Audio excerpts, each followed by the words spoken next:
Upsets on the racetrack, upsets on the football field. This is the latest episode of the HeyUSA podcast.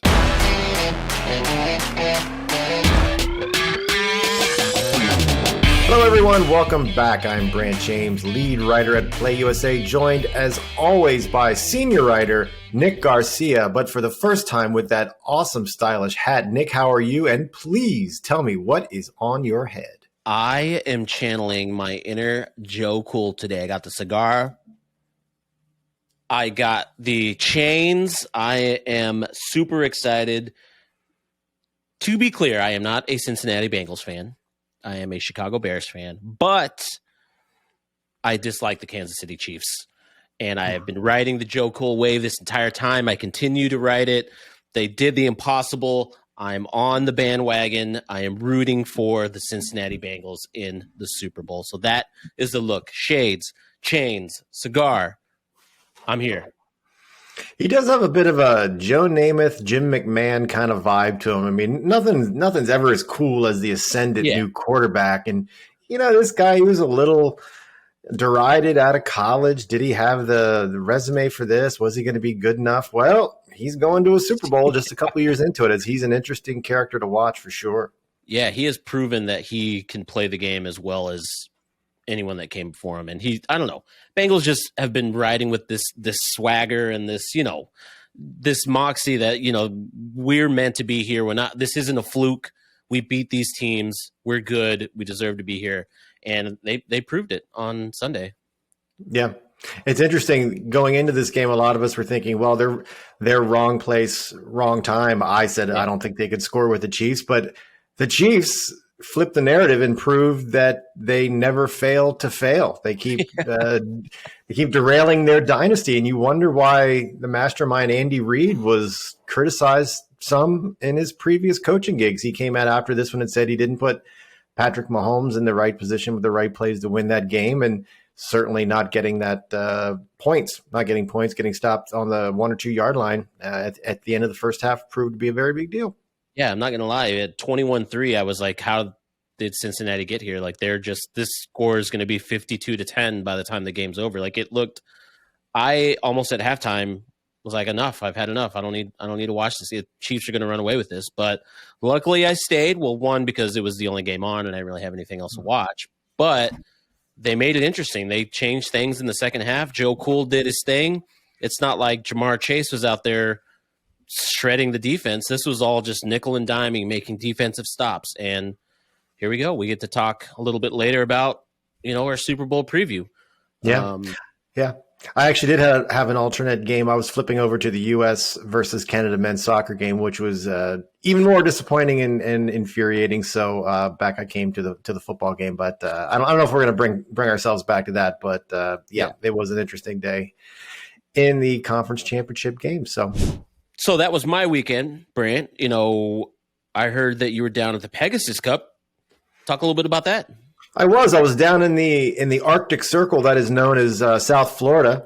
I know that the rest of the country loved nothing more than to hear Floridians complain about the weather in Florida, but it was a solid 49 degrees with a howling wind blowing off of the Atlantic Ocean. Yeah. And it sucked. Anytime that it's cold and it's palm trees, it's just psychologically devastating. But it was kind of that was kind of a bummer because this event, it's less than 10 years old. Basically, a little background on the event. It's a series of races, 12 races for 4-year-olds and older. So this is not the Kentucky Derby, Triple Crown Trail. These are horses that are maybe 1 year out or, you know, as old as they can be and be competitive. So it was sort of an all-star event, maybe like a little mini Breeders' Cup. So, gotcha. But being in Gulfstream Park, if you've not been there, it's one of the better racing facilities around. The developer who bought it basically built a shopping complex around it. Most racetracks are filled with squalor, surrounded by squalor, and this one is filled with high-end stores. Very Miami. Yeah. So it's a nice spot for a race. All the beautiful people bought expensive tickets and wore garish outfits and came out to be seen and have a lot of fun. But quite often they had to go back and hide in their very expensive suites because it was just really cold and goose flesh is not very photographable. So anyway, Went down. Participated in my first paparazzi blue carpets. I was invited out. We have some video. We have some shots of my place on the riser. Yeah. The high end folks such as Ja Rule and Missy Elliott didn't roll in until a little later. I had to actually go watch some horses race. And honestly, the Miami paparazzi just spends a lot of time taking pictures of each other. It was kind of odd to watch. So that was my weekend at the Pegasus. I'll be writing more about that later this week. It was an interesting event. And, it's like I said, it's not a Triple Crown event, but it was sometimes it's fun to go out and watch the ponies run around in circles. And this was on Saturday or Sunday game day? When this was on Saturday. So I was able to make it back for football. I rode in an elevator with Dave Portnoy. You'll remember him from Barstool. Just the two of you? What's that? Was it just the two of you? No, it was me, him, and his over serious automaton group of courtesans. Okay. No one was speaking. It seemed completely joyless. I'm sure they were going somewhere to do something important, like have a picture taken with Madras Mac or buy a Bitcoin. Yeah. It was just sort of this intense vibe. I don't want to get swarmed on by his bros, but I just don't understand the connection with his persona online versus like what he is riding an elevator with him wearing $6,000 or $7,000 worth of suit is so different. I don't understand the bro connection, but it's working for him. So he's smart. Yeah. I mean, kudos to the guy. Yeah. He makes it work. We have an interview with Mike Crawford. Let's talk a little bit about that. What went on there? Yeah, I think this is interesting. This is sort of a connection also unintentionally, but we'll claim it as intentional with Ohio and the Bengals being in the Super Bowl. We planned all that out. He's the CEO of a company that runs the Hall of Fame village surrounding the Pro Football Hall of Fame in Canton. Yeah. Basically all the amusement park type stuff. They around it, they run the field, all the youth programs, all the content generation they're doing, sort of making their own 30 for 30 type movies in the future. His company runs that. Gotcha. They have been a huge proponent of sports betting in Ohio because they've made it clear they want to put a sports book at the Pro Football Hall of Fame, and they're going to. They've already linked up with Rush Street Interactive. They will do their retail sports book, and we broke a little news. They've announced a new mobile partner. So pretty soon, it won't be soon at all, unfortunately, for Ohio. It may be as early as 2023 because it's going to take a while. Yeah. Ohio legalized this past year, but it's going to take a bit to get it up and running.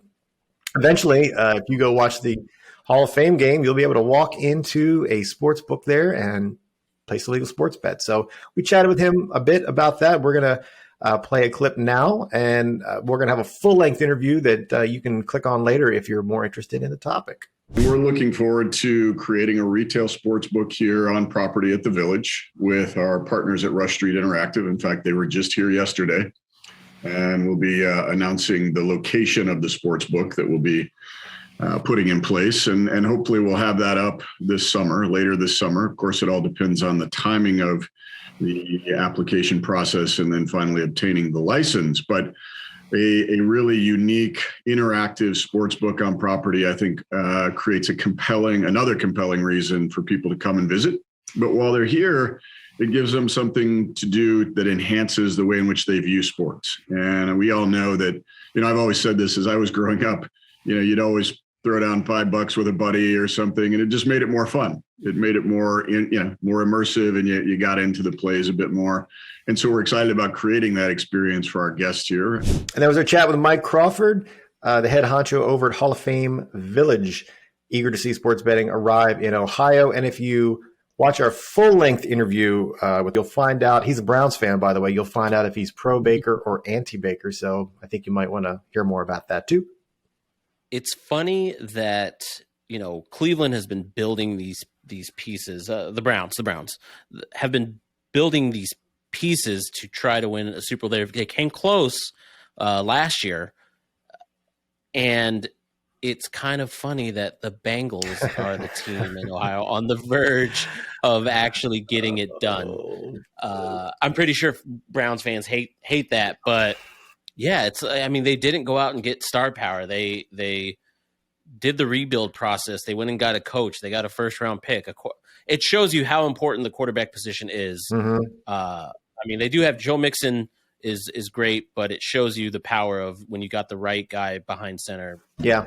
What with not a great offensive line. It's incredible to me, and not to drag the Bears into this, but it's always fascinating how some franchises are legendary, institutionally bad. I mean, the Bengals have had a few spikes, some very few spikes. And it often seems to run with a family sort of running the organization, just prone to making bad decisions.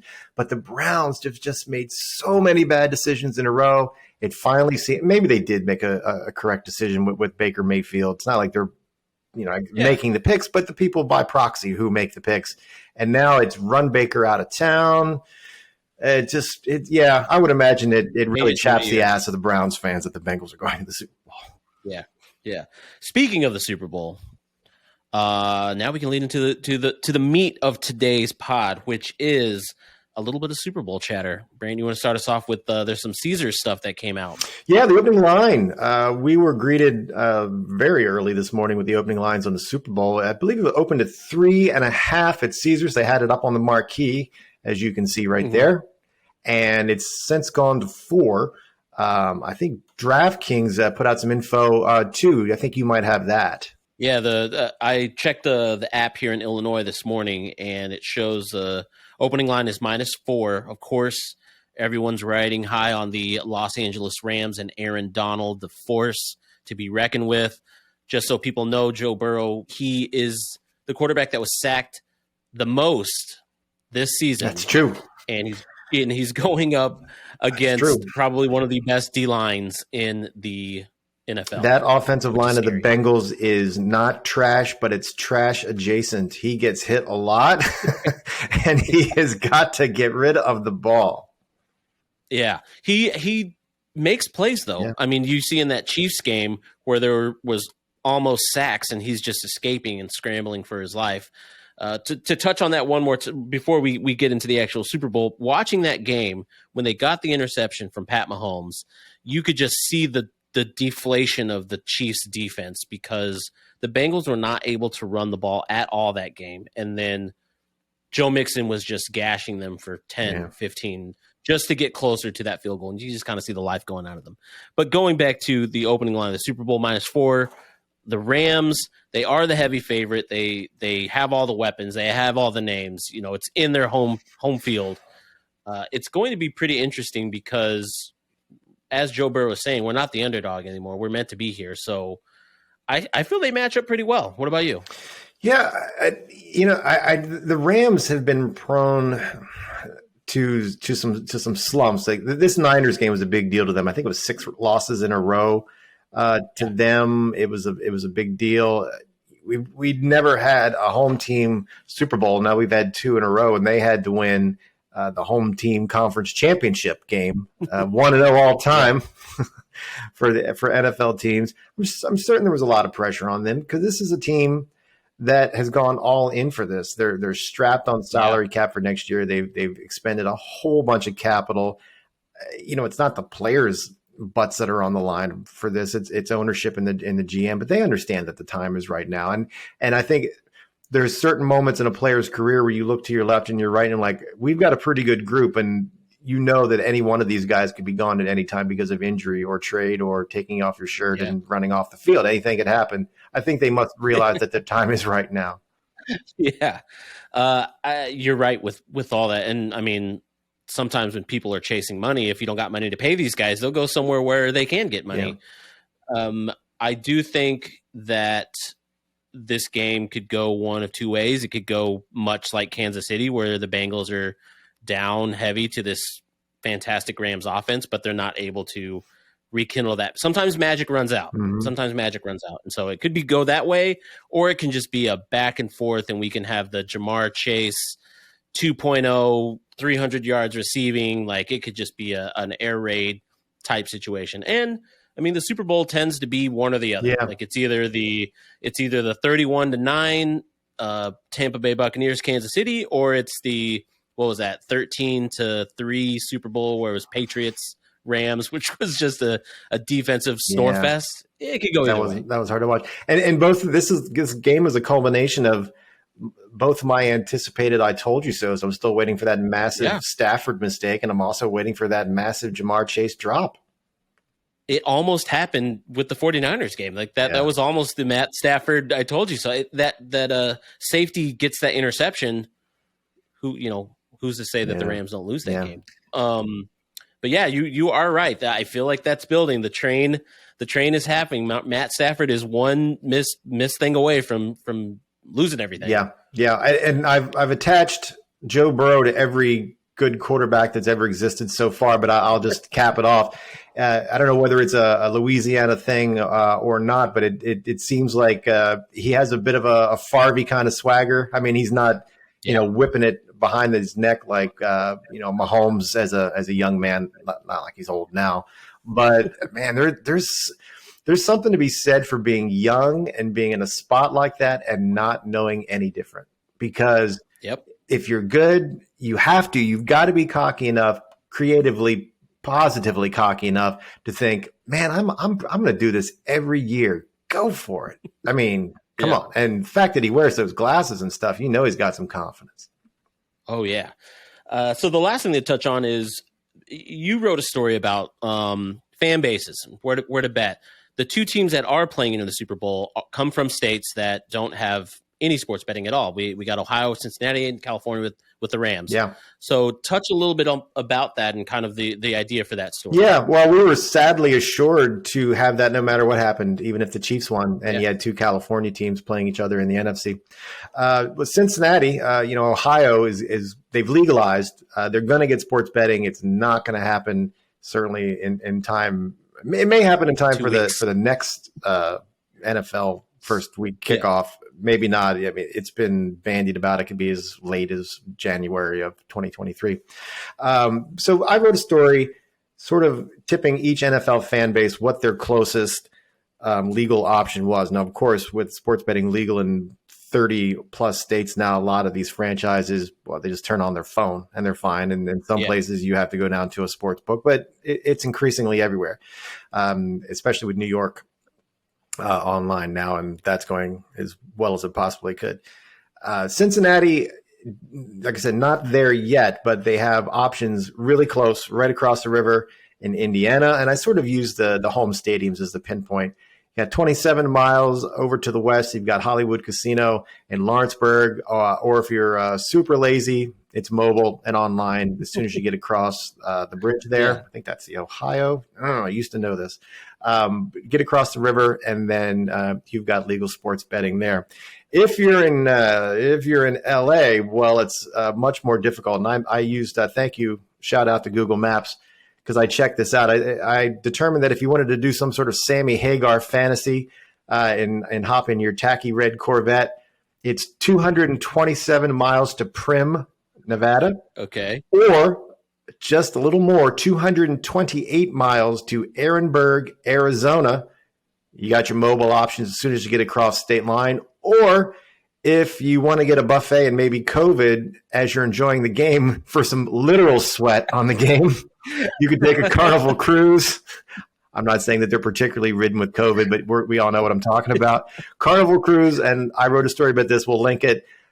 Beginning this past year, opened a sports book on the Carnival cruise, on some of their higher end ships. It's on the medallion level. You get a little bracelet and you wager on your phone, like in other states with mobile sports betting.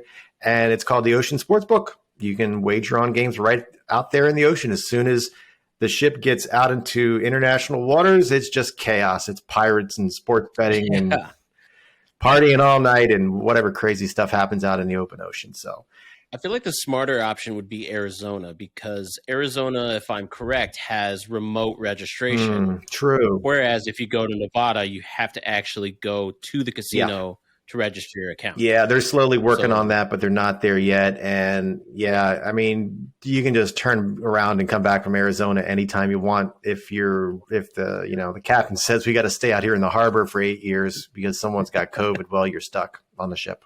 And eventually they'll run out of toilet paper and stuff. we won't dive too much into what we think's going to happen, like our picks for the actual Super Bowl. We'll save that for next episode. They got to come back for next episode. But I feel like that's a good spot to wrap it out. We talked a lot. We had some good stuff. As Brant said, we'll link to those stories in that interview in the description. Like, follow, subscribe. Brant, do you have anything else to lead us out and start the week? We'll see you on the next one.